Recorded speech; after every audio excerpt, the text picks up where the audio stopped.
इस्लामाबाद की इंसदादे दहशतगर्दी अदालत ने सीनियर सहाफ़ी मतीउल्लाह जान का 2 रोज़ा जिस्मानी रिमांड मंजूर करते हुए उन्हें पुलिस के हवाले कर दिया। इस्लामाबाद की इंसदादे दहशतगर्दी अदालत ने सीनियर सहाफ़ी मतीउल्लाह जान का 2 रोज़ा जिस्मानी रिमांड मंजूर कर लिया।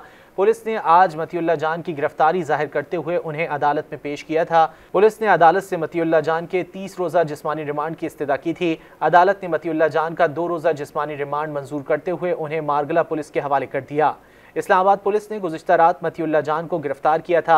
आज उनकी गिरफ्तारी जाहिर कर दी गई है। मारगला थाने में मतीउल्लाह जान के खिलाफ पुलिस कांस्टेबल को गाड़ी से जख्मी करने और सरकारी असलहा छीनने के इल्ज़ाम में मुकदमा दर्ज किया गया है। सीनियर सहाफ़ियों, Pakistan federal union of journalist, human rights commission of Pakistan, सहाफ़ती हुकूक की तंजीम कमेटी टू प्रोटेक्ट जर्नलिस्ट और दीगर सहाफ़ती तंजीमों ने मतीउल्लाह जान की गिरफ्तारी की मजम्मत करते हुए उनकी फौरी और गैर मशरूत रिहाई का मुतालबा किया है। सहाफ़ती और इंसानी हुकूक की तंजीमों का कहना है कि मतीउल्लाह पर आयद इल्ज़ामात सहाफ़ियों के खिलाफ एक नया तरीका वारदात है। PFUJ ने खबरदार किया कि मतीउल्लाह को रिहा न किया गया तो मुल्क भर में एहतजाज किया जाएगा। PFUJ ने वाक़े की फौरी और गैर जानिबदाराना तहकीकात का मुतालबा किया। मज़ीद न्यूज़ अपडेट्स और डिजिटल स्टोरीज के लिए सब्सक्राइब करें डॉन न्यूज़ पाकिस्तान।